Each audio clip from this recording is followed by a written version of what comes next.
New York City FC. They're looking for their first goal and their first points of 2024 in their home opener against Portland, and an exclusive sit-down with club president and CEO Brad Sims on this episode of NYCFC Views. Turn up your volume. Because you're about to listen to The Sick Podcast. NYCFC Views. Collins approaches the shot, and New York City wins the first MLS Cup on their first try, and they're going crazy. Tiene tiro y gol! Gol! New York City es el campeón de Major League Soccer. The sickest New York City FC podcast. It's gonna be sick. All right, there he is, Roberto Abramowitz. I'm Glenn Crooks. We're back for another episode. This is our 2,122nd episode of NYCFC Views. Wow, time flies. It's like, what? I've never kept track of these episodes. You know, I've got this other podcast. I have no idea how many I've done, but, you know. I think that the guys at Sick Podcast probably do. Yeah. All right. So 33, Shane has said. Shane, our producer today. All right. Is this number 33? Number 33. Who's number 33? Do we have an athlete that we like who's number 33? I can't think of one. Not off the top of my head right now. All right. Well, Roberto, we're in a few minutes. We're going to play our interview with Brad Sims. We were at the offices yesterday, along with many of our podcasting friends. So Brad really spent, about 3 hours and he spent a lot of time with each group, which was really nice. And we support the other boys too that do these podcasts and how passionate they are about it. And nice for them to be able to sit down with both Brad and David, who we see a little bit more often because, you know, we travel. But so I think predominantly it's stadium talk between Roberto, myself, and Brad. But I think there were some things that you could glean from it, maybe that we haven't heard before. So that's coming up in just a few minutes. But first, we got to review the game at St. Louis, and part of there was a big gang at St. Louis of New York City folks because there was. You know, that's the architect that also is going to be doing the architectural work for the soccer-specific stadium, which we saw the updated renderings with the cube, the big entrance that we're going to talk about all that with Brad. So a lot of people were there kind of inspecting the stadium, but we'll get into that. But as far as the sporting side of it and on the field, another match with no goals, another match with few opportunities, and another defeat. So that's 2 straight to open the season, Roberto. And I'm going to play a short clip from Nick Cushing in a moment from our pregame show coming up for the Portland match, where, the theme of it is we're not in crisis. So the issue, though, is no goals scored in 2 tough places with a couple of teams that like to press, in particular St. Louis. And boy, Roberto, I watched a good portion of the game. I didn't watch the entire game back, but I watched a good portion of it. And if you watch just those 6.5 minutes of highlights that I got off of FOTMob, I suppose that's where, I suppose it's everywhere. Yeah. I mean, the number of turnovers in the critical portions of the field were so numerous that, they just couldn't overcome it. Yeah, it's quite a bit. There's a lot of things. You know what sort of worries me about all of this, right? And maybe, I don't know if worry is the right word, but it sort of stands out. So New York City's allowed 3 goals in 2 games, right? And all 3 of them are mistakes, are clear mistakes, right? Yeah. And that's the sort of thing that you would hope, right, that you're going to be able to clean up. But their individual errors are costing them in the back. So you had the error in Charlotte, and then you have the game in St. Louis, James Sands with a bad pass, and 2 seconds later the ball's in the back of the net. And then on a breakaway, on a counterattack coming down the left side, Matt Freese, who's has been playing pretty well, and he's been making some nice saves, but he left his near post open, and the ball got drilled through there. I mean, it was a great shot, but you got to be able to cover your near post, right? I mean, that's If you get beat to the far post, you got beat to the far post, but you can't get beat to the near post. And he got beaten to the near post. Yeah, And that made it 2-0. And as Nick said, and but you I have don't know to if this is one of the cuts that you're going to play, they were in the game until then. And then, things just went sour right then and there. But it's where that started. It was another giveaway. There was a crossing ball, and from the left side of the pitch as New York City was attacking to the right as we were watching it, and it just hung in the air and was easily chested down by the left back for St. Louis, Markinick, and he just brought it down, and then from there it just was, or was it the goal scorer who chested it down? Anyway, it was a crossing ball. It was a turnover. And they did counter, and they countered well. And it was you could say he struck the ball well, and you can also say Matt Freese should have had the front post or near post better protected. But it all started with another giveaway, and there were so many giveaways that I think that's concerning. It's it's the kind of thing where you can develop more of a rhythm and get to know your teammates a little better. But three midfielders, one of the reasons you play three midfielders is not just to get the second balls, but also to have better possession in the center of the park. And although there was control at times, and those three played together, that's Perea, Sands, and Parks, played together well at times, it really did not work out well in St. Louis. No, it didn't. And if you clean these things up, you're going to be fine. But obviously, it's when you make these mistakes, it's magnified when you're not scoring goals. And New York City had 7 shots total compared to 16 for St. Louis, only 1 on target, and they had 3. Somehow New York City had 1 big chance. They had 2 goals, but no big chances. I never understand that stat, by the way. That one drives me absolutely up a wall. What's that one now? Big chance? Well, they had big chances. Well, big chance. Handus Wolf New York City had 1. They had none, but somehow scored 2 goals. Now, if they have none and New York City scores 2 own goals, okay, I get it. But how do you score goals and not have big chances? I honestly don't get that. I want to make sure I'm clear on this, because Pompeo was the goal scorer for St. Louis in the first half. And after he slalomed, that's where the word slalom in soccer really, the definition of it was him weaving his way past at least 3 New York City defenders, but it was after a turnover again in the center of the park. But it was Pompeo who chested down that crossing ball, and then he got the assist on the Dennering goal. So I just wanted to be clear on that, Roberto. Who's been on fire, by the way. Yeah. And so he's been doing very well. He's got 2 goals already this season, one against New York City and one against Real Salt Lake. That one was coming off the bench, and he tied that game when they were losing. So, good for him.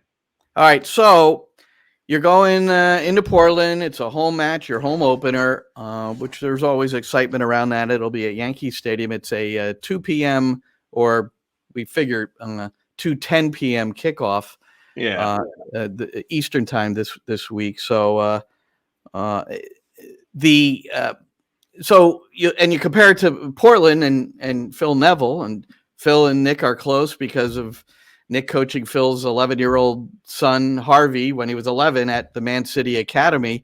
So they've known each other ever since.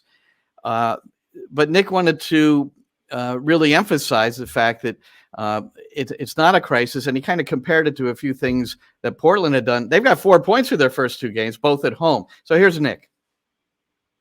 The debate of whether we're in crisis and they're in a great place is a really interesting debate, because everybody wants points and everyone wants goals, and that is what pushes you up the league. But when you analyse Portland's both games, they won one that they had really low expected goals, and everything they hit flew in the goal. And Colorado will probably feel a little bit hard done by in the first half because the game was even. That gets them the win. Then they have a second home opener, which is against DC, that I'm sure if DC play that game 10 times again, they'll win it 10 times. Their expected goals was 3, and Maxime Crépeau makes 6 great saves. Yeah. And I'm sure if you were to sit with Phil, he'd probably say that he didn't play so well and he wasn't so pleased. But because they have 4 points, everyone perceives that they're in such a better place than we are. Now, we have to analyse our performance. We definitely need points. Points get position. But in game 2, ultimately where we are is 1 point behind where we were in 21 and 22. and we won the championship and got to a final. We're also 1 point behind where we were last year when we didn't make playoffs. The first game, that Portland game where they won 4-1 over Colorado. Their expected goals was 0.54. So of course you could look maybe towards the goalkeeper Zach Steffen for Colorado. This is Zach Steffen in goal. However you want to look at it, that is crazy. I don't think I've seen anything quite that stark on the statistical side. And then their expected goals against DC United was 0.80, and they scored twice. They scored the first 2 goals of that game, in fact, and then got tied up. So you could look at these little things any way you want, I guess.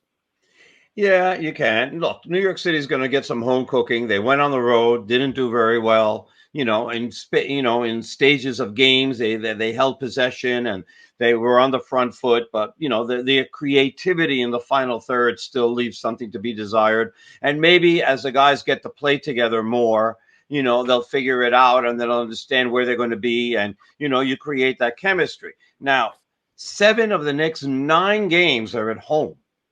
7 of the next 9.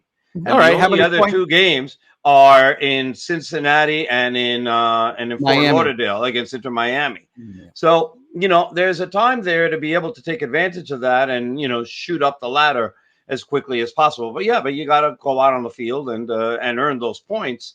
And, they got to start with Portland. So Portland, in that first match, Phil Neville became the first coach in Portland history to win his first game with a club. It's kind of interesting. It was just the second time in club history they scored 4 goals in the first half. And this winger on the left, Anthony, he's a handful. So if it's Micha Ilinic, and I believe it very well will be again, starting on the right, Tavon Gray's a better defender. We all know that. So I wonder if there's consideration about that. But it'll be either Ilinic or Gray that's going to have to deal with this guy, Anthony. He got his first career brace. Diego Chara. And congratulations, Neil Sika, the first person we've ever heard, maybe other than Roberto, pronounce Chara's name right. I might have to convert this weekend. I'm considering it. Everybody calls him Diego Chara. But anyway, correctly. 363 career starts. Only Darlington Nagbe and Dax McCarthy are ahead of him in MLS history. That is wild. And then the other thing I noted, these are just notes when I was watching that game.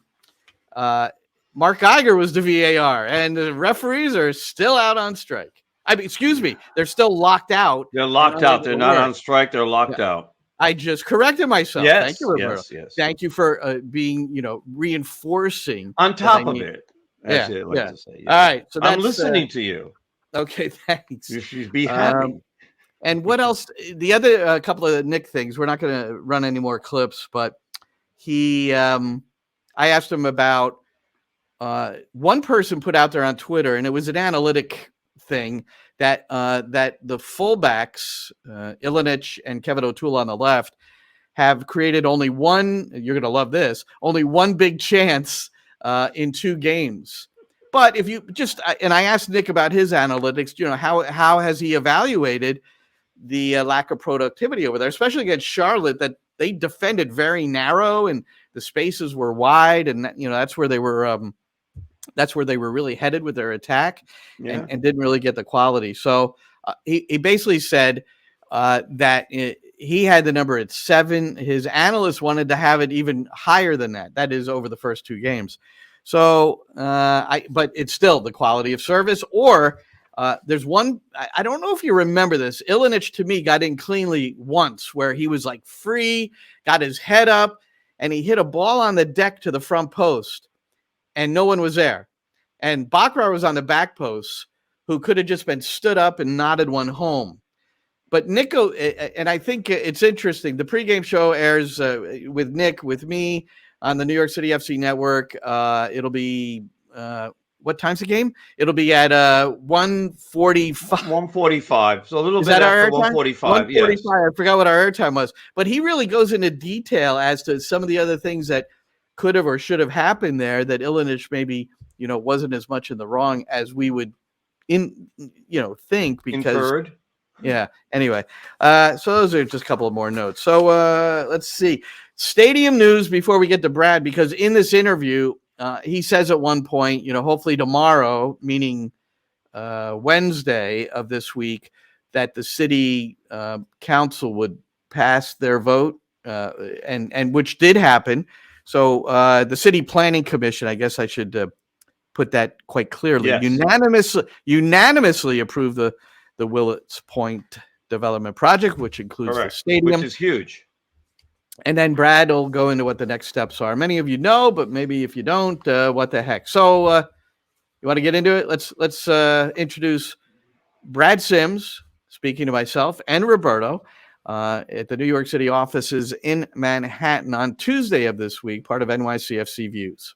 Brad, a year ago we did something similar where the three of us sat together chatting, and of course stadium was prominent in everybody's minds, and you really still didn't have an exact answer for us. And now a year later, you can at least rest on that laurel that although I guess there's still something to be done before we can really uncork the champagne. But how you doing? Yeah, how am I doing?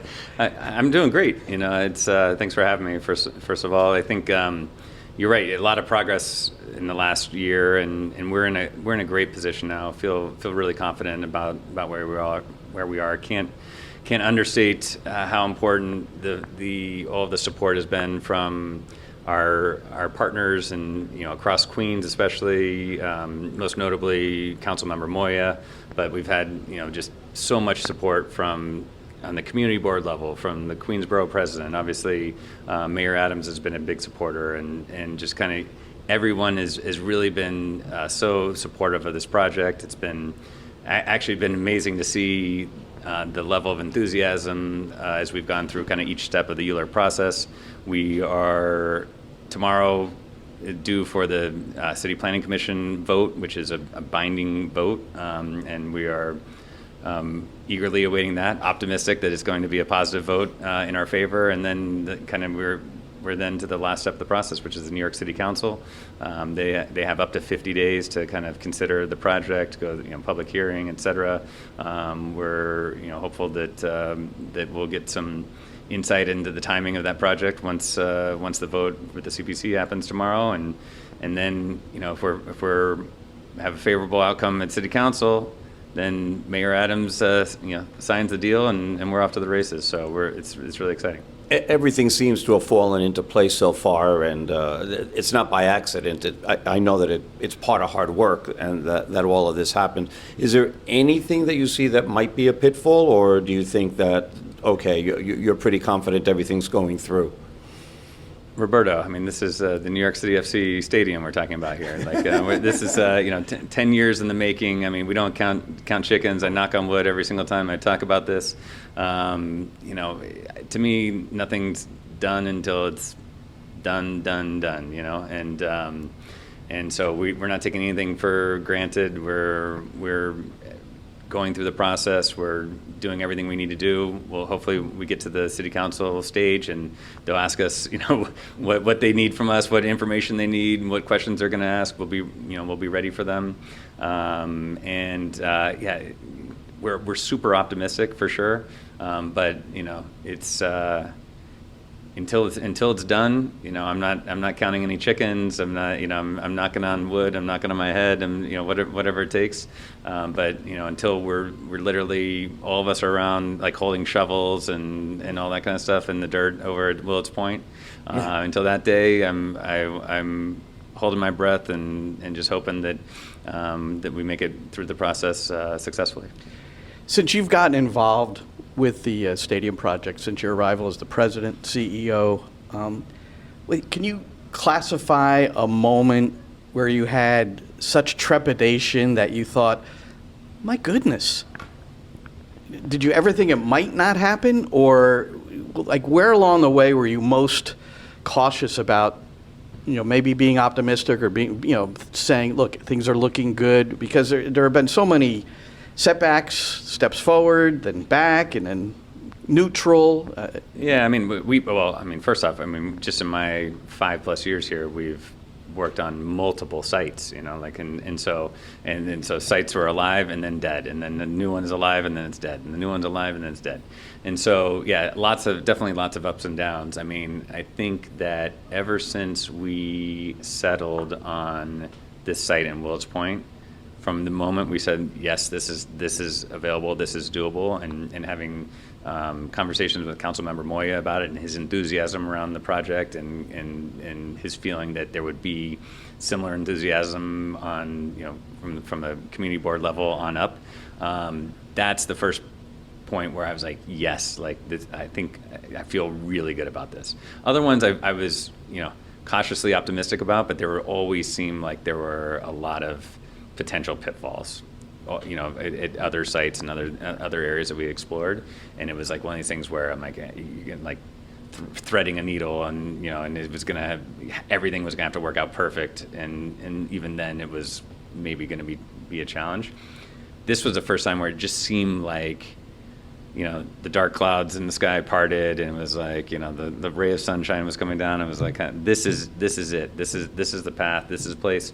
And I thought this is a place we should be all along. I mean, this is the best site, for it for sure. There's, and it's a site that, by the way, was explored. Like what's old is new again. It was one of the very first sites that was explored, 10 years ago, and so. But there's a certain irony there. It is. Oh, there's no doubt.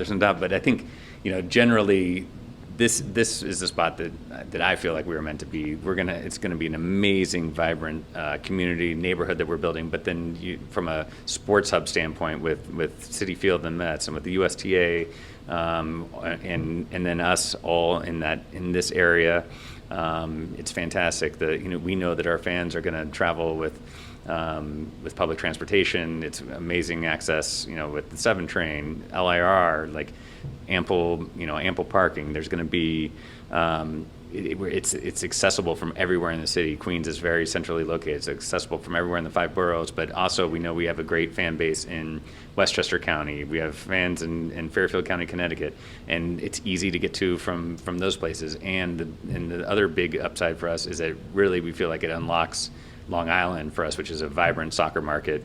And going from Long Island to the Bronx is a bit of a hike and a big ask, but to get to Queens, to get to Wills Point, piece of cake. It's easy, and you can do it by car or by LIRR. So we're really excited about that as well. What made you revisit that site? I mean, obviously it probably happened even before the one near Yankee Stadium fell apart. That whole deal, right? You had that in your back pocket, or Nope. did you not? No way. So No, I mean, we were all in at the Bronx site for sure. I mean, we had designed it. I mean, we had designed a stadium completely. Like we'd gone through the whole process. We thought we had the site. We had gone through the entire architectural process. We were at 100% detailed design, like kind of waiting to go to construction documents if and when we were going to go through the process. So we were all in there, and when that fell apart, it was like summer of 21, I believe. Then it was like, all right, what next? And and then a lot of it was trying to find, finding new sites, but the easier route to go is to dust off the previous sites that you had looked at throughout the years. And so we had like 3 or 4 different sites that we went back to take a good look at. But Queens, that was the spot. And really, again, a lot of this comes down to you got to go where you're wanted, and where and where you're going to get the support politically and from a community standpoint. And that happened really quick. Once we, I would say, became a free agent again, so to speak. Councilmember Moya was there to say, "Hey, come here. We'll make this happen." Why didn't the team go there when it first explored it? Why didn't the team just stay there? Why did it wind up being more Bronx centric? That was before my time, so I'm not really sure about all the reasons. But by the time I took the job in late 18, we were locked into the Bronx site, and we're a full go there. So like my first few years, we were 100% focused on that site. Brad Sims with us. We're on NYCFC Views. I'm Glenn Crooks, along with Roberto Abramowitz. You had a lot of city executives and staff and in St. Louis.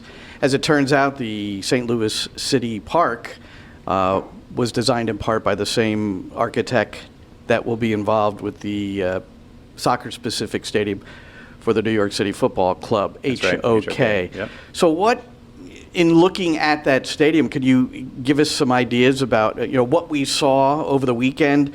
How much of that is how it'll look in 2027 when people start entering the stadium? Yeah, it's funny. I get this question all the time, especially from our most hardcore fans. They're like, please don't have a stadium that looks like every other stadium. All the stadiums look the same. And I crack up when I say that because I don't feel that way, and I've seen almost every stadium in the league. But I also look through it with a certain lens and kind of really peel back layers of the onion to like learn more about each of these buildings. But generally, I mean, the reality is that with soccer-specific stadiums in the league, you're talking about stadiums 18,000 to 30,000 or whatever range for soccer-specific stadiums.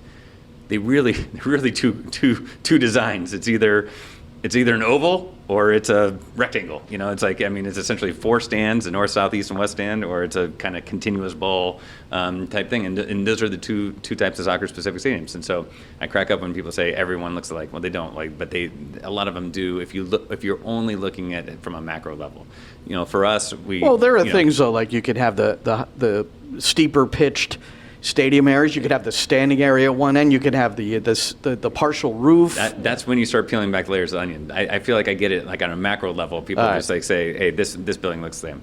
And so for us, that was a key component to be like, okay, well, how do we can't come up with, we're not going to build it like a trapezoid or something like that, or something. So it's like, how do you make this feel like your home, make it feel different, have distinguishing features that nobody else has. And that's tough to do because, I mean, there's been 20 buildings built over the last 8-10 years or whatever. And if somebody has something good, copy it. I mean, in coaching, if something works and you look at it and you go, I might try it for my team. Actually, what ends up happening in reality is, and we've been to every stadium, since I've been here, for the last 5+ years, visited every single stadium in the league, and actually you don't get that much of like, here's the great things that you should do and copy. It's more of like, don't do this or make sure you do this differently. Like, and so and by the way, that's that's valuable. It's super valuable information. So trial and error. Most of our conversations, we had like a 3-hour plus tour, with St. Louis and went with the folks at St. Louis that were very gracious with their time and took us every single nook and cranny of the entire facility.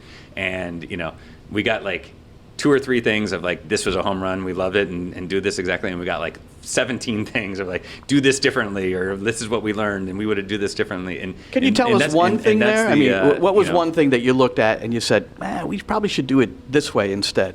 Can you recall anything? I will say, like, we're at the stage, we're so deep into design, there's not much changes that we can make now. So, I mean, we are very, very close. We're within weeks of being full pencils down and going into construction documents just based on the timeline of the overall project. So that's pretty good. So this was almost like last minute, get it in under the wire, tell us anything that if we have to really change. So the biggest learning is that we should eliminate radio booths. I get that. And you got to put streaming booths. That's what it is. Give me that mug back. I kid because I love. No, I mean, I think there's a lot of things you take from every building. Just certain things where you go in a club and we walk in a certain club and they say, you look at the layout and the furniture, and I remember one of them I looked at and I said, in my mind, there must be 150 people in this club, and they say, oh, we have 480 people that have access to this club, and I'm thinking to myself, I'm like, how is that? There's no place for anyone to sit, and they're like, that was a mistake. Right. We need to design this differently or bigger or have less people, and so there's things like that where they're like, after this year we're blowing up the whole space and expanding it and doing different furniture layouts to get more people in here. And I mean, that's just one small example. There's a ton of those, I'm sure. So one of the questions that I asked while I was in St. Louis was, once I looked at the design of the stadium and I said, boy, this sort of looks similar to what we're going to see in New York. Their stadium holds, if I believe, 22,428. And I said, is it expandable? And they said, yes. And they said they could probably fit anywhere between 3,000 and 5,000 extra seats if they needed to. So we know that New York City's stadium right now is at 25, but it's not going to be exactly 25. It could be anywhere, a little bit low or a little bit over. But is there going to be an area where you could, if needed, if you're always selling out and you need extra seats, that you can put extra seats in? And if so, how many? There is likely the ability to expand, not by much, because a lot of it comes down to really the footprint of the stadium. And I mean, in St. Louis, they have what we're most jealous of is they have a sprawling campus. As you probably saw. They have the stadium, training facility, and then the right training there. facility, Yeah. 3 pitches, and the HQ, and a separate standalone team store that was massive, and they just have space for days. And so really, when you're building a stadium, if you want to expand, even at the beginning, even if you want to make it bigger, the way you need to have land to go wider. There's only you can't get. There's only a certain height and steepness that you can get with seats, and so without getting wider, you can't get taller. And so for us, we are on a postage stamp size lot, Right. And so really, even if we had said we want a 40,000 seat stadium, impossible to build on our current site. Even like 30,000, close to impossible to build on our site. So the area that we looked at was the area in the corners where there was empty spaces and that you could build, some additional seating in and around there. Yep. Is that a possibility or? Yeah, not something we're even focused on remotely. Right, I get that. Not even remotely focused on right now. I think for us, we got to build the demand. If we have the hottest ticket in town, and we have, they have a 20,000 person wait list for memberships there. They're kind of a one horse town. It's a very different. It's a kind of comparing apples to oranges. We hope that over time that we continue to grow our brand, we continue to grow fans. But to me, if we're the hottest ticket in town, that's a great place to be. And if we're sold out every game, there's teams. I'll talk to Toronto, for example. People at Toronto told me worst thing they ever did was expand their stadium. I say, tell me more. They're like, we won the MLS Cup in 17, whenever it was, 16, 17, 18, can't remember which year it was. Immediately, had this huge wait list. They had a 22,000 seat stadium. They expanded to 30,000. First year they sold 30,000 seats, sold out, and they're like, this is great. Second year they sold 28,000. Third year they sold 26,000. And then by year 4 they were back down to 22,000 average a game, and they had all these empty seats. Spent a ton of money on it, on from a capital standpoint. Spent extra money on an operational standpoint and upkeep and all this kind of stuff. And they're the lowest value from a revenue standpoint, lowest value seats because they're at the top of the roof. And now they don't have the demand, for them. Now the demand goes up and down every game, but or season to season. But generally for us, you want to be in a situation where we're sold out every year. If you're selling out every year, people who have memberships are going to renew every year. And then if they renew every year, you're going to sell out every year, and then it keeps going in a positive cycle because everyone sees the value in there. It's like once Toronto got below that 30 and got to 28, then people are like, there's some empty seats, maybe I don't, then it's 26, then it's 24. And so, I shared that with the St. Louis people because they were already kind of eager to maybe expand, and we'll see what they do. But I think ultimately, you always want demand for your product to exceed supply. Well, just overprice the Messi tickets and you make up for it. That's. I don't think Messi's still going to be playing in our league in 27 and 28, but we'll see.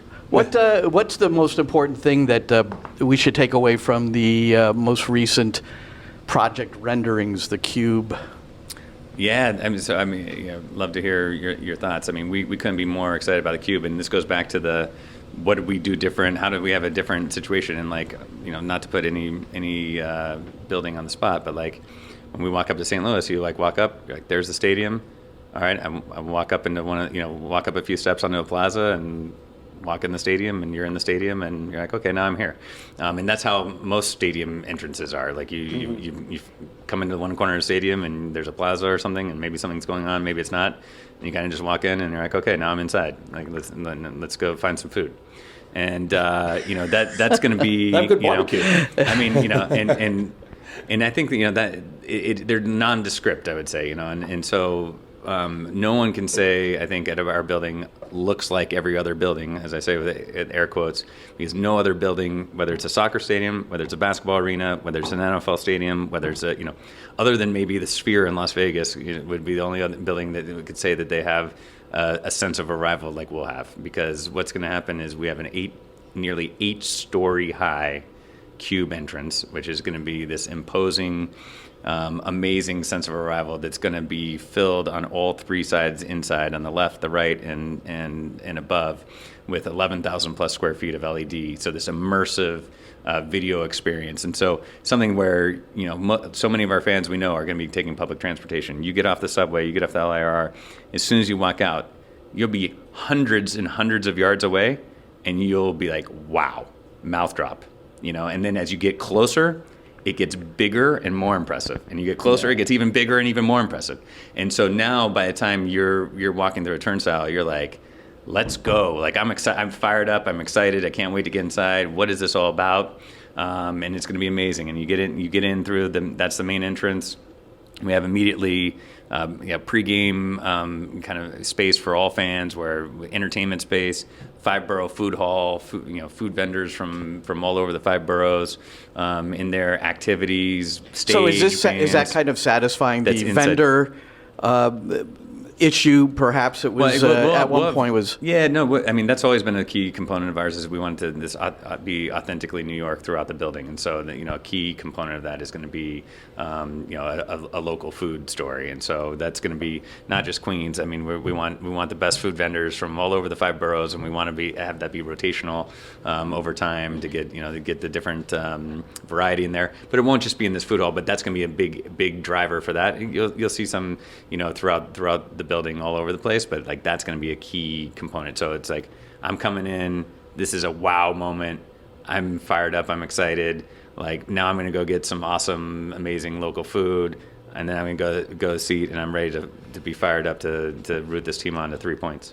So you probably answered my question that I'm about to ask, but so I'll ask it this way. If that's your favorite thing about the stadium, what's your second favorite thing about the stadium that we don't know about yet? Well, we have things that we will be announcing over time to continue to get people excited about the stadium. But I think the food hall, the 5-borough food hall, was one that we haven't announced yet, and so that was my leak. That's my second favorite thing is this area that's going to be right through the Cube entrance on kind of the street level. It's going to be incredible. Also, ability for activity on non-game days on kind of the east side of the building.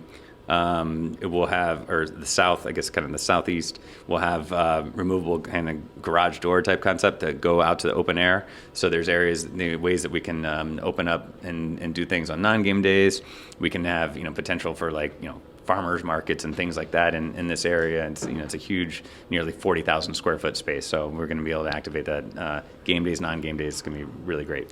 All right, you still need the final approvals before the shovel goes in the ground, and but the stadium situation is nearly secure as far as approval, and that's been something that's been ongoing. What is the next major project for the club, would you say? And what I think of is training facility. I think of a better spot for the academy teams, where your MLS Next Pro team plays. So is there anything that you can update us on training facility and facility for the academy? And this sounds like a what have you done for me lately thing. Oh, the stadium's done now. All right, now what's next? Come on, let's go. Exactly. I think that's the way it works in New York. I'm a youth coach. I want to know what's going on the academy level. So we've got a long way to go in the stadium. Hopefully, like I said, obviously very, very optimistic and excited about where we are politically, and then getting this thing going. But open in 27, so a lot of heavy lifting, a lot of work to do between now and in 27. But yes, I would say we have big ambitions at the club to build, to keep building this thing, keep building our brand, building infrastructure, building our fan base, and I think in building great players. And I think we have a competitive advantage, a real potential competitive advantage in this marketplace from a homegrown player standpoint, and the ability with just the quantity and quality of talent in the New York City area. Having a top academy facility is going to be important. We really ideally would like to get everybody under one roof. First team, second team, academy, that's important. So that's another big project, whether that be an expansion of our current training facility. We're working on that. Something that probably along a similar timeline, 27-ish to, it might be multi-phase, but that's something that we're working towards. The other thing is, we've always stated that we have ambition to get into the women's game. We're very big fans of the women's game, supportive of the women's game. Many of our sister teams around the world and City Football Group have successful women's programs. So we've been exploring that and spending a lot of time on that over the last year or so. Nothing to announce. I wouldn't say we're close or anything's imminent, but we continue to be serious about our ambition in the women's game. And thanks very much to Brad Sims, President, CEO of the New York City Football Club. People may yell at us and with the desire to go in more different directions, with some of the topics, but I think the development of the stadium is really important. And then I asked a question at the end, what's the next big project? And for me, it should be the academy training facility. And he did say that their hope is to get everything under one roof, where the first team is there, the MLS Next Pro, the academy teams, and certainly the clubs that we've seen on the road and had a chance to see those kinds of facilities like in Atlanta. I mean, it just let me add some context there, okay? Because we've been there. Obviously, we go there every week. There really isn't a ton of place for expansion in that area. They've got a lake that's like right behind. There isn't that much to the side. They can probably add a field, maybe two, but that's pretty much in. They're pretty much locked down. And also what they wanted to do, and I remember the conversations that we had about this in years past, that they wanted something that was closer to the city and more accessible, especially out to Queens and Long Island, which Orangeburg isn't exactly. So when you got to cross two rivers to be able to get there, and either the East or the Harlem plus the Hudson, it makes it a little bit more difficult. So if they can find an area, especially in around Yonkers, I would say Queens, I think, is going to be really, really hard, because look how long it took them just to find, a place to build a stadium that, as he said, is built on a postage stamp. So you're looking at Yonkers, you're looking at White Plains, maybe in somewhere in that area, that they might be able to find some space to build something that is, the size that they actually need to be able to do everything that they want to do. So we'll see what winds up happening. I mean, maybe Long Island is another option. We don't know, but real estate taxes in Long Island are absolutely insane. So I don't know what's going to happen there. But I feel I'd be very surprised if they wound up expanding the academy where they have it now. I think they're going to have to wind up doing it someplace else. And as he said, it may wind up going in stages. So we'll see how that develops. But stadium first. It was a huge hurdle that they overcame, and boy, did they overcome it. 11-0, I believe the vote was. And so now they've got the city council and the mayor. And the mayor basically at this point is a rubber stamp, because this is his project. So they have really one more vote to go. And everything seems to be going very, very well. And let's hope that that's the case. Yeah, and the thing that will distinguish the St. Louis Stadium, which again, as you reheard, same architect, and asking Brad a little bit about the similarity. Pretty interesting that he said, well, we found more that we didn't like than we did, and we want to make sure that we do everything in a way that also has distinguishing characteristics, which it seems with this cube that's going to be the way. But at St. Louis, that right next to their stadium is their training facility and offices, which is pretty cool. Now, I've talked to a pro player once that said they didn't necessarily like the training facility next to the stadium because it took away sort of from the special feel of going to the stadium, and I get that. So, can it be out in the suburbs and then you come into the city, however that might be. But it's one of the reasons a lot of players, and they've told us this, a lot of them moved to North Jersey is because it's easier to get to the facility than, living in other parts of the state of New York or the city of New York. So anything else that struck you with the Brad interview? Well, let me go back to what you're talking about, which is the facilities, right? In St. Louis, they're right next to each other. It was the same thing in Chicago for a while when the Fire were playing at SeatGeek. Philadelphia is building their training facility right next door to the stadium. That's where we used to park in Philadelphia. That's now been taken over, and that's where they're building their training facility, or expanding really their training facility and academy, and it's all going to be there. So that's going to be a huge project. And then you look at somebody like in the NFL, if you look at the Miami Dolphins, and all you have to do is go back if you have HBO or Max or whatever it's called now, and you look at Hard Knocks, their training facility is literally right next door to Hard Rock Stadium. And so this happens a lot. And I find it a positive in the matter that you don't, it depends, it helps where you live, right? Because you don't want to be traveling either to practice a lot and get stuck in traffic, and you don't want to be getting stuck in traffic going to the games. Now, if both are the same place, then you can live someplace where you can do, where you can get to both places, or obviously the same place, very easily. So I think that's probably the more important thing than the special feeling of going to the stadium. Well, there's no room around. There's not going to be room around the stadium anyway. No, it's not happening in the stadium. I'm just saying if they could. But that's a moot point for New York City, right? I mean, there's no discussion about that. That's not happening. They're not knocking Citi Field down.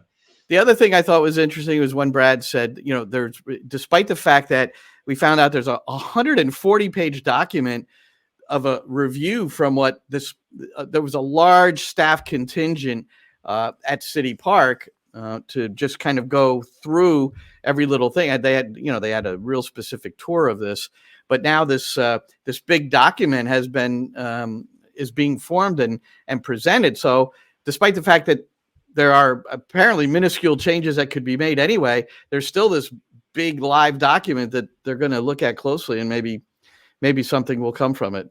It's hard to say. I'm sure they said that 99% of it's done. Now it's just trying to correct things here and there. Thankfully, we get to weigh in a little bit on our broadcast booths.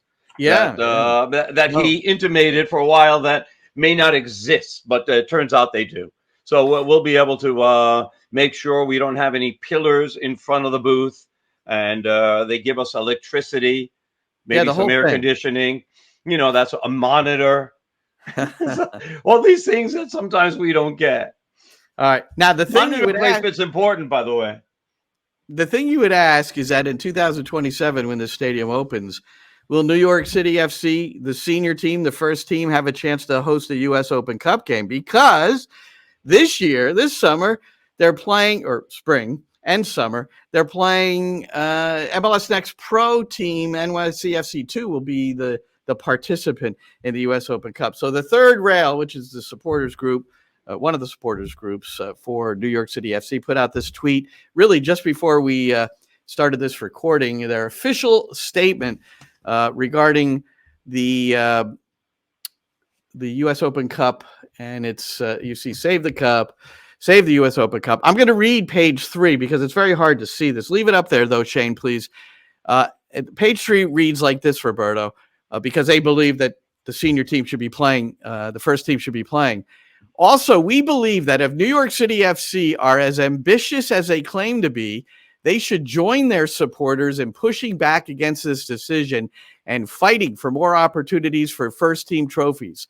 We have been strongly urging them to do so. Boycotts, walkouts, and other forms of protest are all on the table.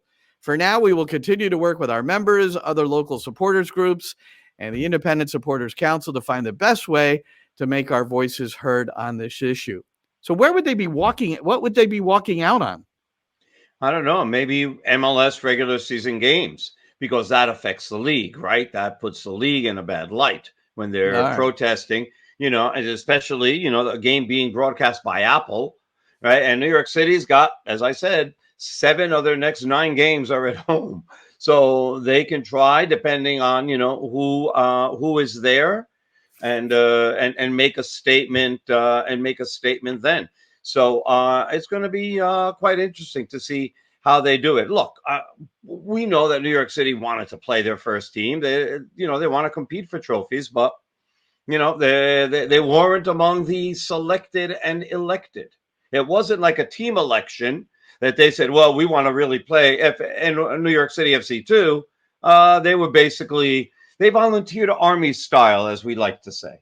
They had absolutely no choice. It was a phone call from the league offices saying, your 2 team is playing. Thank you very much, and have a nice day. And that's Did where they say have a nice day? I don't know. Sure. I would hope that at the end of the phone conversation, yes. they'd say have a nice day. All right, Roberto, let's go kicking it around, shall we?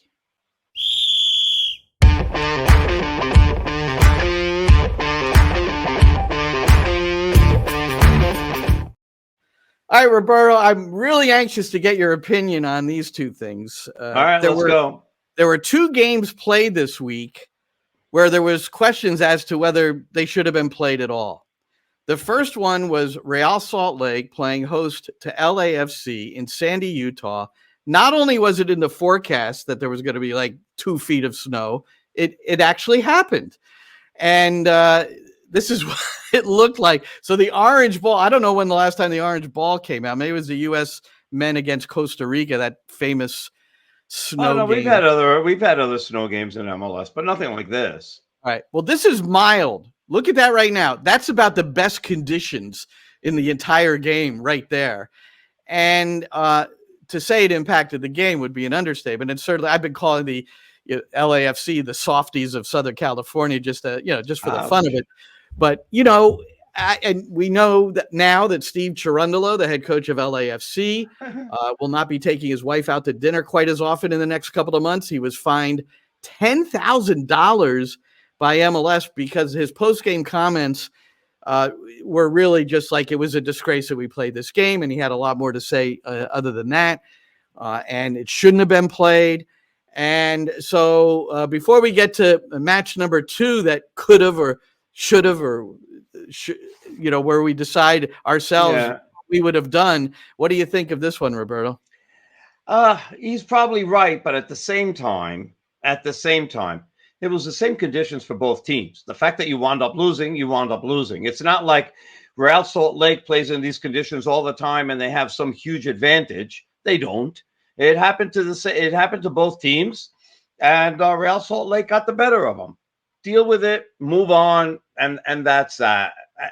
I don't have a problem. As I said, same conditions for everybody. Well, my problem, and it's going to be my problem with the next match that we talk about too, is athlete welfare. Let's face it, you can't control your body as well in conditions like that. So a tackle could be reckless.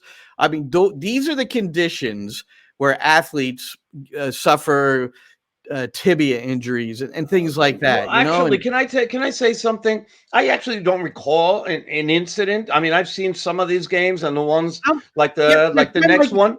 There's been like maybe that many games played in the history of soccer in the but find me an injury. Okay, find me an injury. Now here's the other thing. I remember that the U.S. national team played El Salvador in conditions that were worse than what you're about to show right now. Okay, because I know where you're going with this now. Now I know what you're doing. So I remember this. So hold on. Hey, let me finish. Let me finish. But because it happened once doesn't mean it should happen again. Again, listen to me. When everybody asked the U.S. national team what they thought about playing in those conditions, and they were much worse because it was torrential rain during the entire game. Okay, the entire game, and all they said is like, "Oh my God, this was so much fun. I remember we used to do this as kids, and it was freaking great."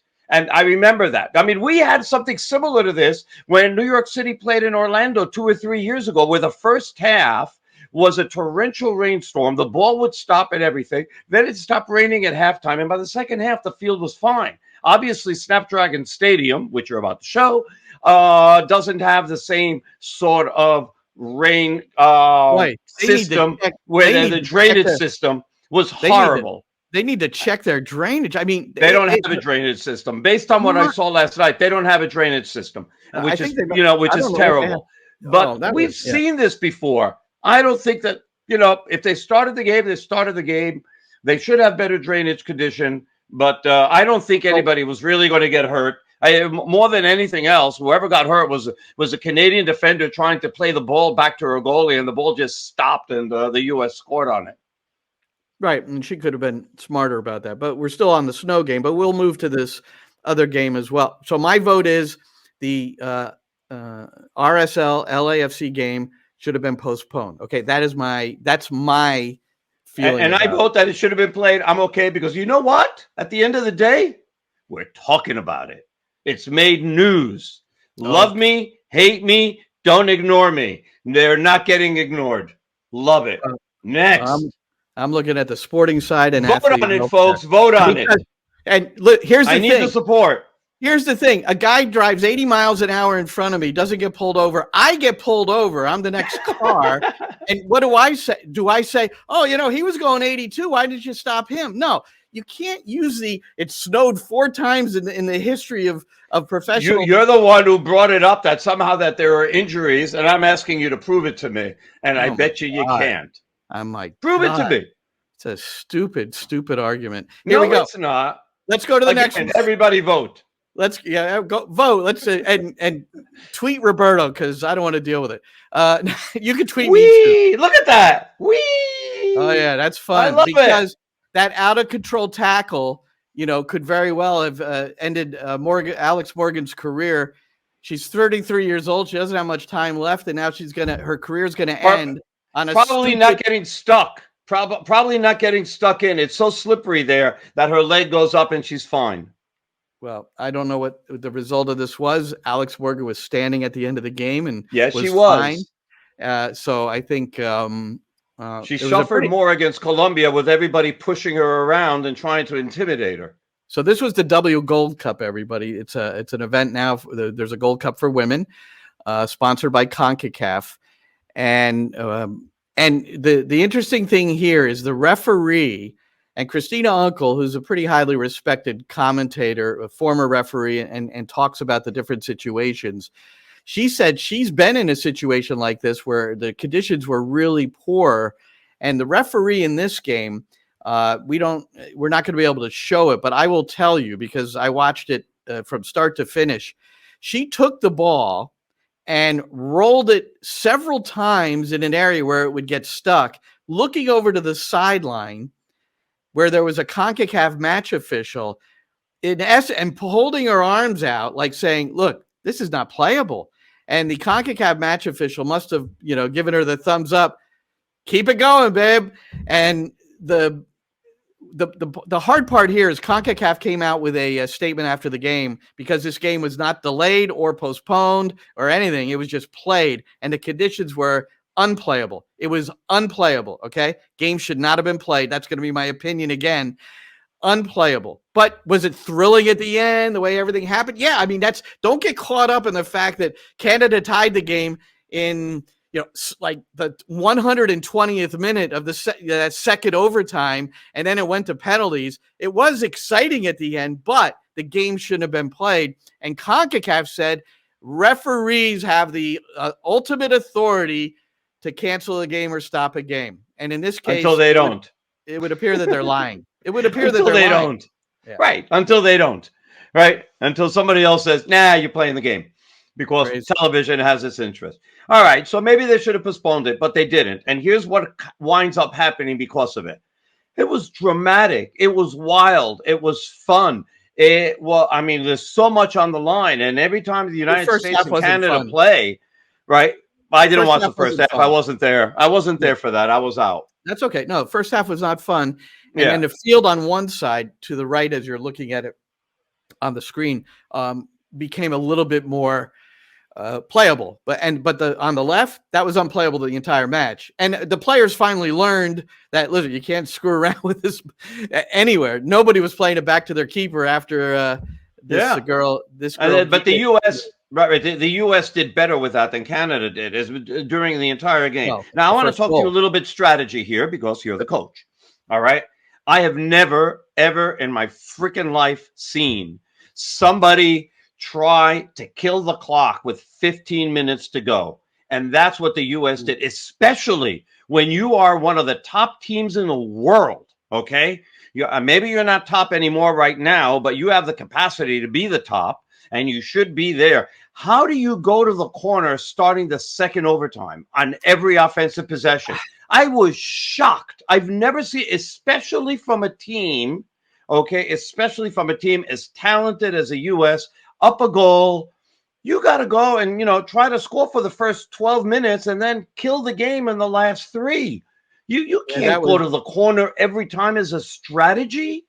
I'm hoping that somewhere along the line we get an explanation from Twyla Kilgore, who's the interim manager until Emma Hayes gets here. And just to set it up, the U.S. went up 2-1 in the first overtime on a Sophia Smith goal, a wonderful flick header by Rose Lavelle. Sophia Yep. Smith ran onto it and just slotted it in. Wonderful. Okay. But going into the second overtime, Emily Sonnet was a sub, and she received the ball very early in that second overtime. And she had, it was hard. I can't promise you that it was this much space, but I bet you she had 30 yards in front of her to just carry the ball. Well, she slowed down, and then she started going to the corner. She's on the right side of the pitch driving, and she just starts going to the corner. And I'm with you, Roberto. I was shouting. I said, no, you can't kill the game yet, especially when that might be a layup in front of you. When I mean layup, I mean you have all that space. Utilize the space, and then you know what? If you don't like what you see, all right, go to the corner or something. But the irony is this. The game-tying goal by Canada with no time left on the in second overtime. It was right at the death because the final whistle blew right after kickoff after Canada tied it up. Mm-hmm. But just before that, Sophia Smith, after all this Sophia Smith did the same thing, dribbling into the corner with like 8 or 9 minutes left in the second overtime. No, that isn't. It's unprecedented. Now, did the conditions have something to do with it? Maybe that was the fear, something to do with the conditions. I don't know, but I would really, really like an explanation from a coaching education standpoint. What was going on? The irony is Sophia Smith, her last touches of the ball in that second overtime, she was facing a defender. She had oodles of space on the left or right, kind of tried to beat her off the dribble in bad conditions, right? Instead of just knock it into the corner, go chase it. You're probably faster than that defender, and then go ahead and kill the game off in the final second. She dribbles into the defender, and that ricochet ends up it ends up where there's the ability to serve the ball. It was a Hail Mary, but it worked out okay. And Nara just made a terrible mistake there. Yep, and she made up for it pretty nicely. Yeah. She sure. I tell you, when you score a penalty and you save 3, I think they should be constructing a statue for her on that one. But anyway, although so there's some sort of debate that she's not number 1. Probably not now, but Casey Murphy was on her heels, and credit to Alyssa Nair. I mean, I think she's responded to the challenge, in a really, really positive way. And, you know how much I love Casey Murphy. She played at PDA. I recruited her to Rutgers. But at the moment, you'd be, I think, kind of crazy to take Alyssa Nair out of goal. Yeah, I agree. Yeah. I agree. What else do we have? Well, I know you like the women's game, Roberto, and I had an interview this week for my Sirius XM show, and I know it would interest you. Did you read the story of a 13-year-old girl scoring for Gotham in that preseason tournament in Colombia against Deportivo Cali? And it was the game-winning goal, 1-0, to get them to a final against Racing Louisville. And then they beat them and won the final of this preseason tournament. It's a trophy. They won it. Yeah. 13-year-old who's on trial with the team.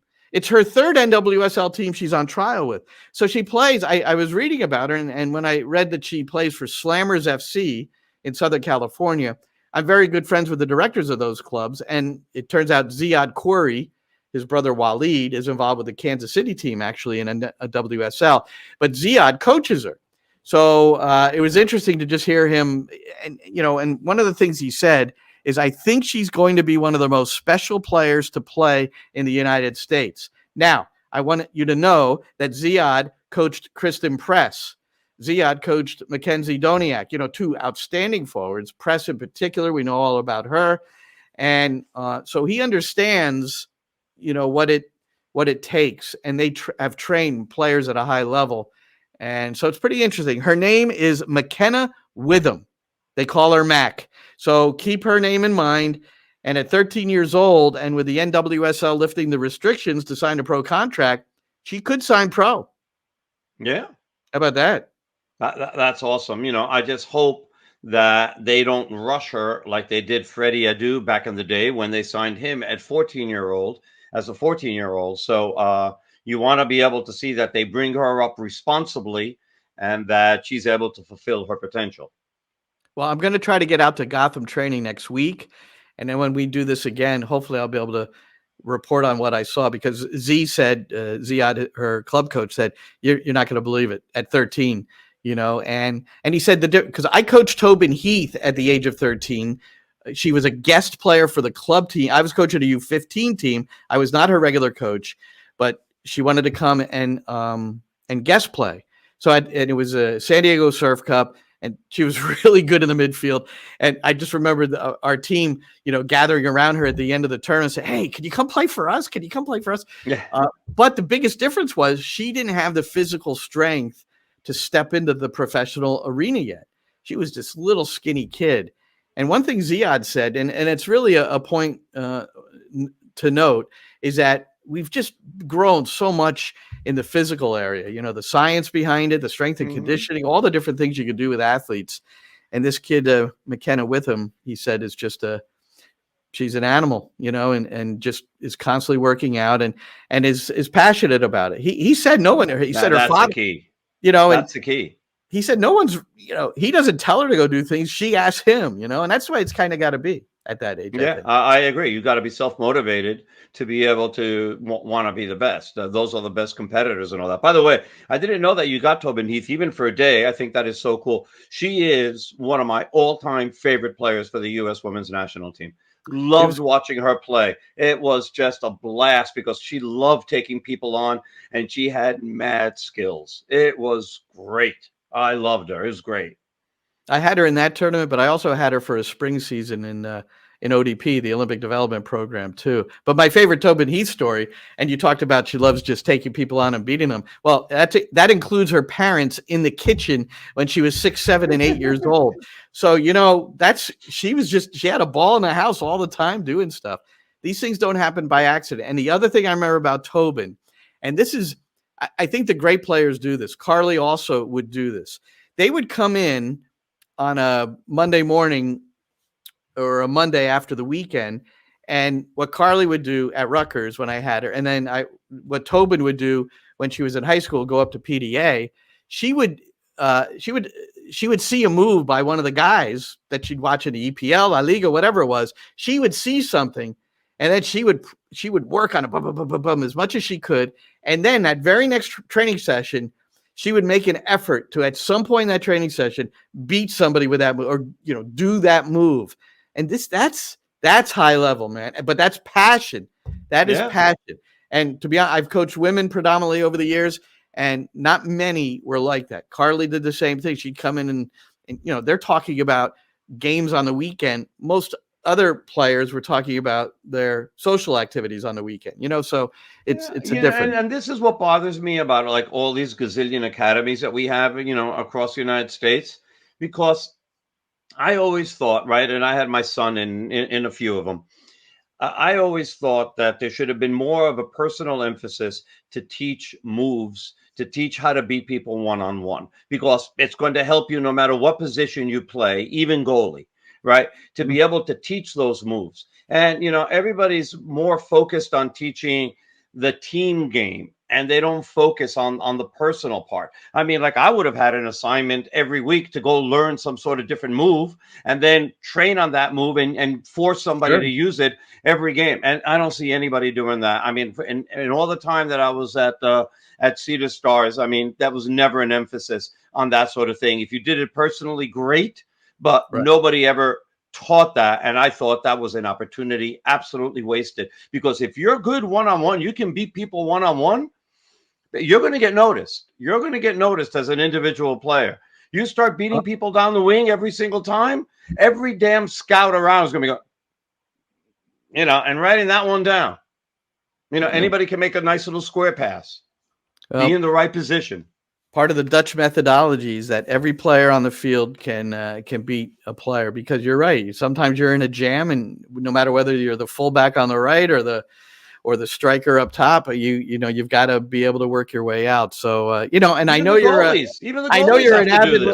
know you're an avid listener to the Coaching Academy on Sirius XM-FC. We talk about this kind of stuff all the time, which is what I love. Yes, absolutely. Because we always hear you on Sirius XM, because every damn commercial break includes one about the Coaching Academy. There's no way of getting away from you. Well, we've got to I will confess, I purchased, I made up some mugs recently, not many, just some, and I did give one to Nick Cushing this morning. Yes. And I said, you need to drink. Do you drink coffee or tea? I didn't even know. He goes, yes, coffee. I said, all right, Saturday morning, you have to drink from this cup of coffee, and it's going to be worth 3 points. So if it works, he's that mug is. Oh, all of a for sudden life. you think that you're the good luck charm on this team.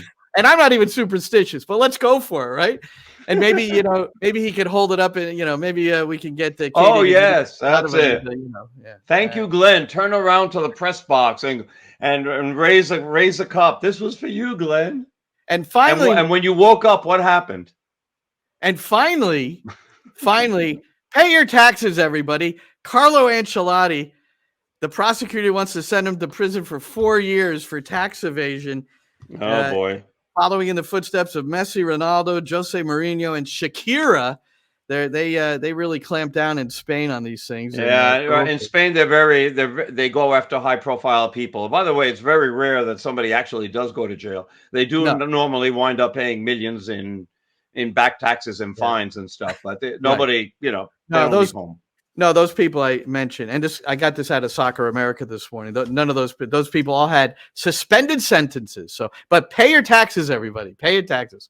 All right, please. Roberto, wonderful. Thanks to Brad Sims for joining us on this episode.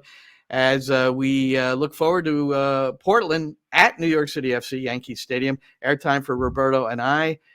Roberto on the Spanish side, myself on the English. You got to go at 1:45, or you going earlier? Yeah, no, 1:45, and I got Julian Fernandez as my interview. So very nice for the youngster to give us some time. But for those of you watching this outside of the continental United States, if you haven't been able to tune in our broadcast, if you do that, you should be able to this weekend. From now on, again. Same here. There's a pretty good percentage of people. I get a lot of Manchester, so I suppose I didn't know that they stayed up that late. But it's good. It's good to know. Yeah, they're listening to you. They're taking notes, Glenn. With me, they're going, "What the hell is he saying? What is that?" I don't know. I haven't been dropped any notes saying, "Mr. Crooks and Mr. Lawrence, calm down in that booth." But no more corner kick goals, so we don't have to to go too nutty. That is against. Now get a corner kick goal for. All right, so that's 1:45. I got the Roberto's got the exclusive with Julian. I've got the exclusive with Nick, and it'll be wonderful if you could join us. And also, Apple TV still has the drop down for English only. We'll talk about that some other time. But you can also sync up more easily this week if you're not at the stadium for our hometown commentary. For Roberto Abramowitz, I'm Glenn Crooks. This has been NYCFC Views. And that's a wrap. Hope you don't miss us too much until next time.